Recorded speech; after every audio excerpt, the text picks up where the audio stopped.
The scream was a silent, boiling thing trapped in my throat, even as the real boiling water hit my arm. It wasn't the sound of my own voice I heard, but the vicious hiss of liquid meeting skin.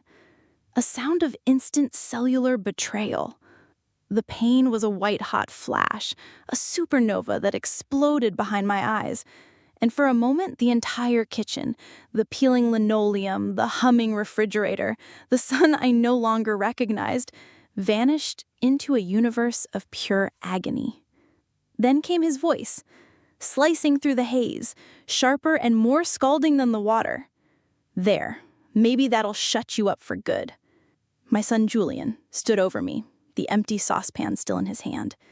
His knuckles white, his face wasn't contorted with rage. It was worse. It was a mask of cold, weary impatience. The look of a man swatting a fly that had bothered him for too long. "God, Julian, look at the mess," his wife Chloe shrieked, but her eyes weren't on my blistering arm. They were fixed on the puddle spreading across her kitchen floor. "Now I'll have to mop." "You see what you do?" she spat, her words aimed at me, a venomous dart. "You just had to provoke him, didn't you? Always stirring the pot, always needing attention. We feed you, we give you a roof over your head, and for what? So you can be a miserable old hag?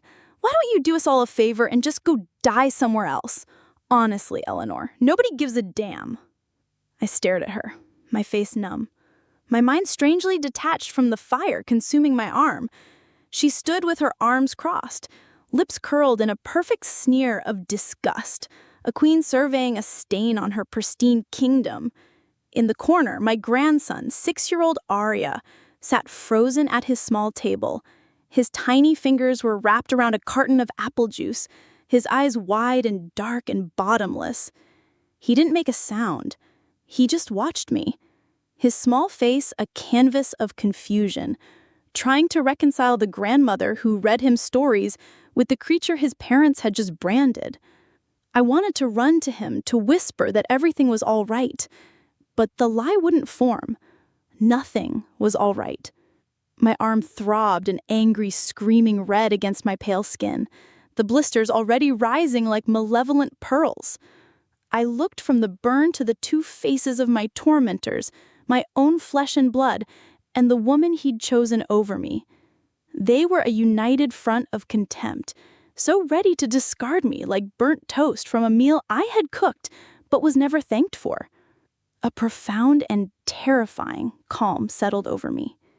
I said nothing. I didn't cry. I didn't scream back. I simply turned my hand, gripping the edge of the granite countertop, the one I'd picked out 20 years ago, and pulled myself upright. I walked out of the kitchen, each step a measured act of will. No one followed. No one asked if I was hurt. I passed the living room where the armchair I used to rock Arya in sat empty. I passed the hallway where a faint pencil mark still showed how tall Julian was at 10 years old, the day he'd run to me crying after falling from his bike. Mama. The word had once been a prayer, a comfort, a name that belonged to me. Now it was just a sound, hollowed out and meaningless. I reached my room, the small guest room, not the master bedroom I'd once shared with my husband, and closed the door softly behind me. I turned the lock. The click was the sound of a final decision. I slid down the cool wood of the door until I was huddled on the floor. The throbbing pain in my arm was a distant drumbeat to the chilling silence from the other side. They wanted me gone, and in the silent, sterile clarity that follows immense pain, I realized I was finally ready to leave, but not in the way they imagined, not as a ghost, but as the owner.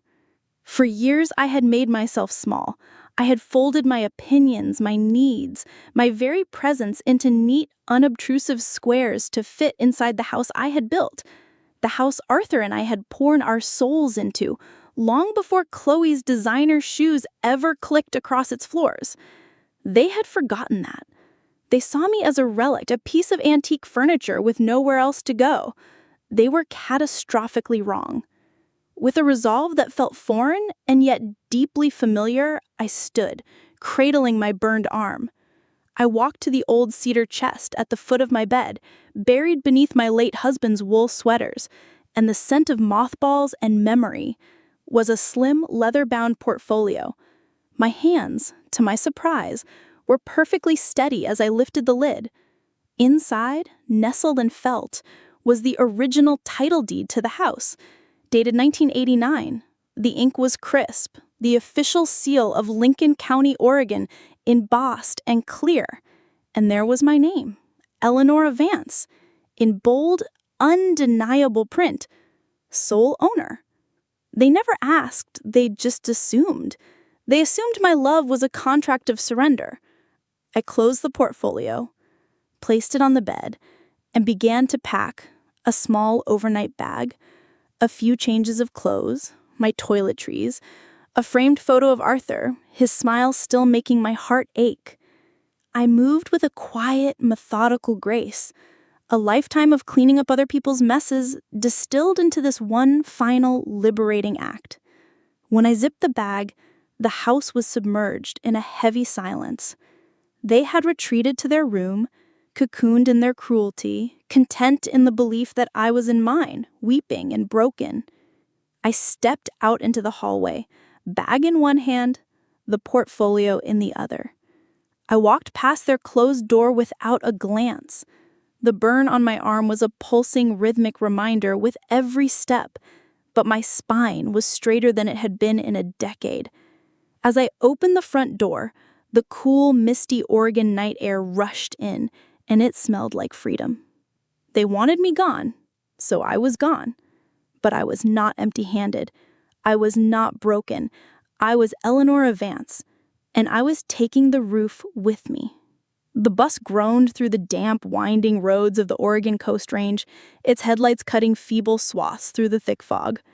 I sat in the back, the worn leather of my bag on my lap, my burned arm tucked carefully inside my coat. The windows were slick with condensation, blurring the towering silhouettes of Douglas firs into dark, watching specters. I was invisible, just another old woman running from something, or perhaps finally towards it. I got off in Cedar Creek, a town so small and forgotten it felt like it existed in a different decade, a place Julian and Chloe had never bothered to visit, a footnote in a life I'd lived long before them. It was a town of moss-covered roofs and a single traffic light that blinked yellow after 9 p.m. I walked the 4 blocks from the bus stop to the cottage Arthur and I had bought in our 30s. A rustic little place, tucked away on a parcel of land thick with cedars and wild rhododendrons. We'd poured the concrete for the foundation ourselves, his rough, steady hands guiding mine. His fingerprints were embedded in the very bones of this place. The gate shrieked its familiar rusty protest.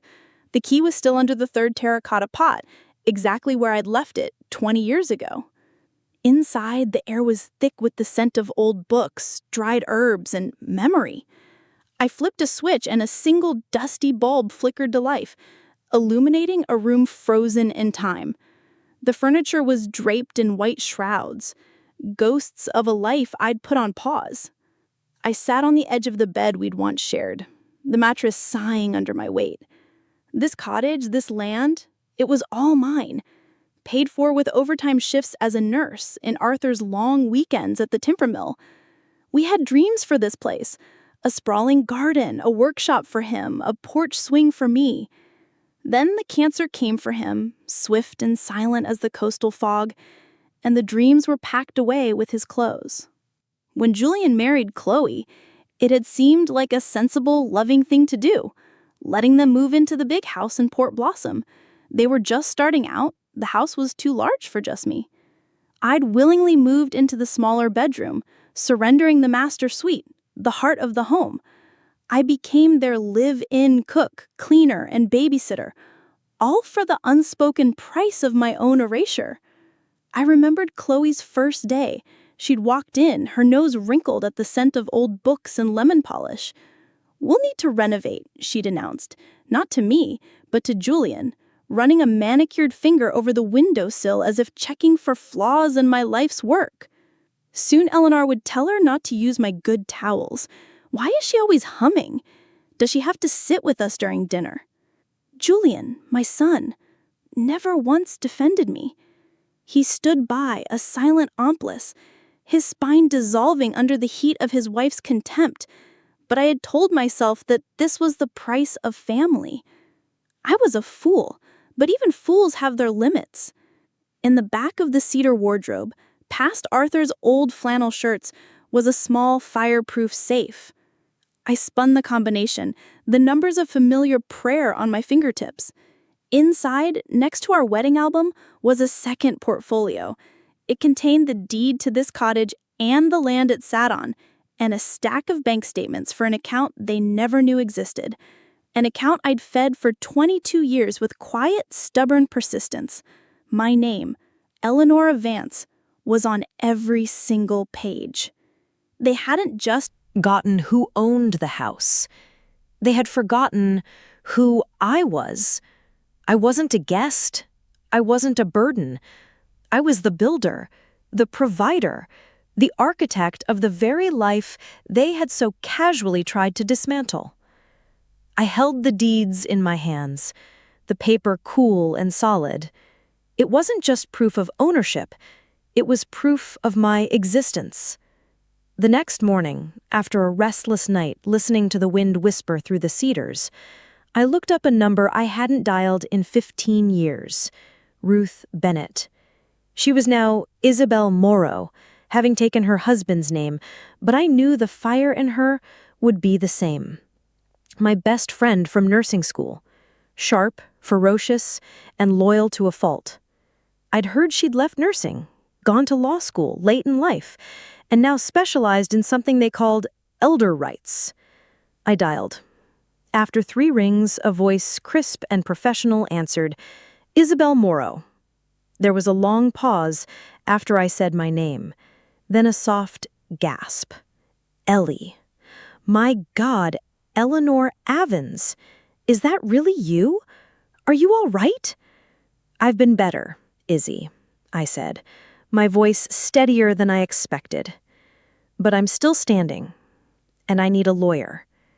You don't need a lawyer, she said, and I could hear the smile in her voice. You need a friend with a law degree. I'm on my way. Whatever it is, we'll burn it to the ground together. And just like that, a bridge to my past appeared. Not to retreat across, but to bring reinforcements. The storm was coming for Julian and Chloe, and I, Eleanor Avance, was the storm. Isabel arrived 3 days later, her sensible sedan kicking up a cloud of gravel and autumn leaves. She stepped out wearing a tailored blazer over jeans, her silver hair in a no-nonsense bun. But her eyes were the same, sharp, intelligent, and missing nothing. She hugged me, a fierce protective embrace that spoke more than words. At the small kitchen table under the dim light of the cottage, I laid out my arsenal. The title deed to the house in Port Blossom, the deed to the cottage, decades of property tax receipts paid by me, utility bills in my name. I laid them out like tarot cards, predicting a future they had never seen coming. Finally, I rolled up my sleeve and showed her the burn. The skin was a raw, weeping map of their cruelty, shades of angry red and purplish blue. Isabel's face hardened into granite. She didn't gasp, she didn't offer empty platitudes, she just looked at it. Then at me, and a cold, controlled fury lit her eyes. This is not just disrespect, Ellie. This is assault. This is elder abuse. We're not just getting them out. We're going to make them remember your name. They just assumed. I began, my voice trailing off. They assumed it was theirs. I let them. That ends today, she said, pulling out a yellow legal pad. Her pen began to fly across the page. Tell me everything, every insult, every time you felt invisible, every time they made you feel like a ghost in your own home. Dates, if you can remember. I remember, I said, softly. You don't forget the day your child tells you to disappear. And so I told her. I told her about Chloe misplacing my heart medication, about being left alone during a winter storm while they vacationed in Hawaii, about holidays where I was relegated to a folding chair in the corner while their friends sat at the dining table I had polished for 30 years. I recounted every cut, every bruise to the soul, painting a portrait of a slow, deliberate execution of my spirit. "I'm drafting an eviction notice," Isabel declared, her voice devoid of emotion. "It's called a notice to quit. Given the uncontested deed and the documented abuse, no judge will even hesitate. They'll have 30 days to vacate." Can I really do that? The question was a whisper, the last gasp of the woman who was trained to keep the peace at any cost. Isabel reached across the table and covered my hand with hers. Her touch was firm, grounding. "You must do that, Eleanor. This isn't revenge. This is a course correction.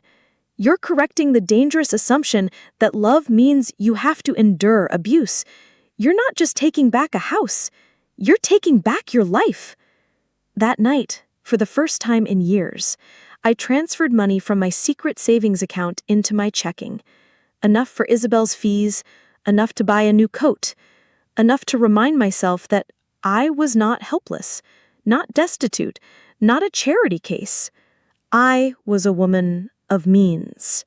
My own means. The eviction papers were filed the next morning at the Lincoln County Courthouse.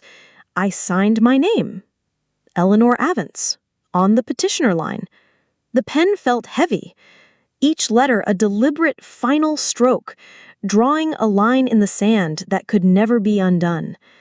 As we stepped out into the crisp autumn air, I didn't feel cruel. I didn't feel triumphant. I felt tall. I felt like the towering cedars around me, weathered and scarred, but still reaching for the sky. I had just evicted my own son. But what I had truly done was serve notice to the world and to myself that I was still here. The phone call came exactly 6 days later. The sheriff had hand-delivered the notice that morning. I let Julian's number go to voicemail 3 times. The 4th time, I picked up and said nothing. "Mom." His voice was a raw wire of disbelief and fury. "What the hell is this? An eviction notice? Are you out of your mind? You're throwing your own family out on the street?" Silence. My silence was a wall he could not breach. His tone shifted, the anger dissolving into a pathetic whine. "Mom, come on. We were just stressed. Chloe's been under a lot of pressure. You can't do this. We're your family." The word family hung in the air, grotesque and hollow. He pleaded, he threatened, he begged. He said he was sorry. He said he loved me. He said all the words he should have said years ago, but they were no longer currency. I accepted without a word. I gently placed the receiver back in its cradle. The connection was severed in every possible way. At the end of the 30 days, they were gone. Isabel told me they left in a rage, leaving behind a mess of discarded belongings and shattered entitlement. The neighbors watched as 2 sheriff deputies stood by to ensure the court order was followed. The house I had built with love was emptied of hate. I never stepped foot inside it again. The memories were too toxic, the ghosts too loud. Instead, I called a local nonprofit, an organization that helped women, particularly elderly women, who had been displaced or were fleeing abusive situations. I spoke to the director, a kind-faced woman named Maria. "I have a house," I said, "a fully furnished 3-bedroom house in Port Blossom. The deed is clear. I want to turn it into a sanctuary, a safe haven. No rent, just a place for women who have nowhere else to go to find their footing again." There was a stunned silence on the other end of the line. "Mrs. Vance?" she finally said, her voice thick with emotion. You have no idea what a gift this is. Oh, but I did. 2 weeks later, the first resident moved in. Her name was Mabel. She was 72, with hands gnarled from arthritis and eyes that held the haunted look of someone who had been told she was worthless one too many times. Her son had sold her home out from under him to pay for his gambling debts. I was there to give her the key. As she stepped over the threshold, she looked around the clean, quiet living room and burst into tears. "There's heat," she whispered, holding her hands out as if to warm them from an invisible fire. "Real heat?" "Yes," I said, my own eyes stinging. "And clean towels. And no one will ever yell at you here." I didn't want revenge. I wanted reclamation. Not just of my property, but of my purpose. The house in Port Blossom was no longer defined by the pain it had housed. It was now defined by the healing it offered. One afternoon, I drove to town and bought a small piece of polished redwood and some carving tools. I spent the evening on the porch of my cottage, carefully carving letters into the wood. The next day, I drove to Port Blossom and hung the sign on the front gate of my old house, right under the mailbox. It was visible to anyone who passed by.